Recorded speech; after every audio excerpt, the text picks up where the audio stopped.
Hi guys, કેમ છો? આશા છે કે તમે બધા મજામાં હશો અને મારું નામ છે અજીત અને એક નવા બ્લોગની અંદર આપ સૌનું સ્વાગત છે। તો હું છું દેવગઢ બારિયાની અંદર અને આજે આપણે દેવગઢ બારિયાના શ્રી કષ્ટભંજન દેવ હનુમાનજીના મંદિર અવંતીની વિઝિટ કરીશું અને ત્યાં જઈ અને દર્શન કરી અને પાછા આવીશું। તો બ્લોગમાં જોડાયેલા રહેજો તો તમને પણ બહુ મજા આવશે। તો ચાલો મિત્રો, આપણે નીકળીએ અવંતી શ્રી કષ્ટભંજન હનુમાનજી મંદિર।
મિત્રો, આ મંદિર દેવગઢ બારિયા સ્ટેશનથી લગભગ 2 થી 3 કિલોમીટર દૂર છે। જ્યાં આગળ આ દેવગઢ બારિયાથી જે રસ્તો પીપલોદ તરફ જાય છે ત્યાં આગળ રસ્તામાં જ આ હનુમાનજીનું મંદિર અવંતી આવે છે। તો અહીં ડાંગરિયા ગામ છે ત્યાં આગળ આ મંદિર છે। તો અહીં આગળ શનિવારને દિવસે બહુ બધી ભીડ રહેતી હોય છે અને આ મંદિરની બહુ માનતા છે, માટે બહુ બધા શ્રદ્ધાળુઓ શનિવારે અહીં આગળ આવતા હોય છે અને શનિવારે ખાવાનું પણ અહીં આગળ આપવામાં આવે છે। તો તમે કોઈક વાર બારિયાની અંદર આવો અને તમારી પાસે ટાઈમ હો તો જરૂરથી આ મંદિર પર વિઝિટ કરજો, તમને ત્યાં જઈને કંઈ સારો અનુભવ થશે। તો ચાલો આપણે આગળ જઈએ।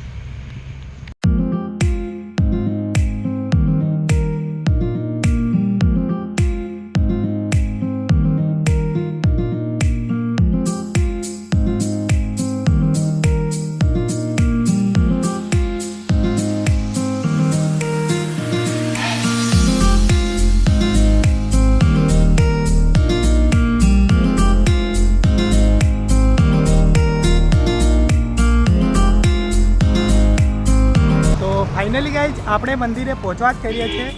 તો ચાલો તમને બતાવું. આ ડાંગરિયા લખેલું છે અહીંયા ગાડી, અને અહીંયા ગાડી તમે આ જોઈ જ શકો છો કે કેટલો ભવ્ય ગેટ છે અહીંયા ગાડી ગેટ છે. અને અહીંથી થોડે જ દૂર છે મંદિર. તો આપણે અંદર જઈશું, પણ આ બહારનું વ્યૂ તમને પાછળના કેમેરાથી સરખી રીતે એકવાર તમને બતાડી દઉં. તો ગાઈસ તમે જોઈ શકો છો અહીંયા ગાડી આ રસ્તો જાય છે, આ રસ્તો પીપલોદ જાય છે, અને આ મંદિરનો ગેટ છે. અહીંયા ગાડી પાછળ જ મંદિર છે જે હનુમાનજીનું મંદિર છે. અને અહીં આગળ આ વાળો રસ્તો જઈ રહ્યો છે દેવગઢ બારિયા. અહીંથી આપણે આવતા હોઈએ તો દેવગઢ બારિયાથી આ મંદિર લગભગ 2 થી 3 કિલોમીટર છે.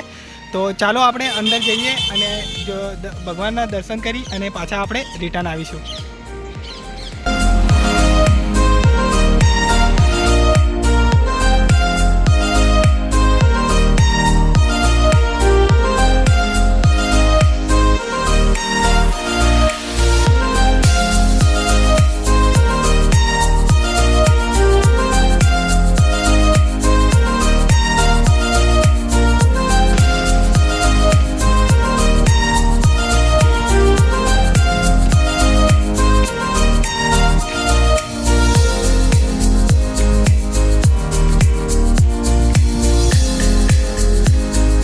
ફાઇનલી ગાઈઝ આપણે આવી ગયા છે શ્રી કૃષ્ણ ભંજન હનુમાનજી મંદિર અવંતીની અંદર.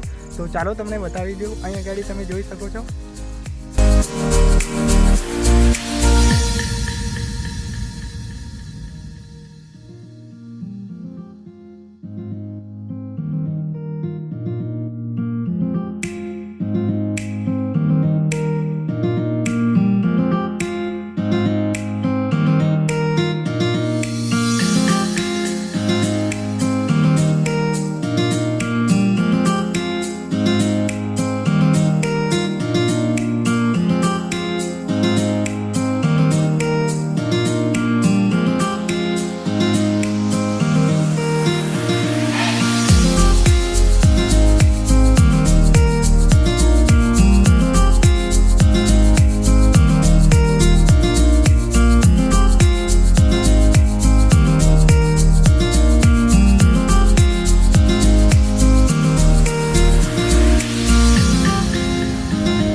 ફાઇનલી ગાઈઝ આપણે હનુમાન દાદાના દર્શન કરી લીધા છે અને હું અહીં મંદિરમાં બેસવા જેવું છે અહીં આગળ બેઠો છું. અને જો તમને વિડીયો ગમ્યો હોય તો વિડીયોને જરૂરથી લાઈક કરજો અને તમારા મિત્રોને શેર કરજો. તો હવે આપણે મળીશું એક નવા બ્લોગની અંદર. તો ચાલો મિત્રો.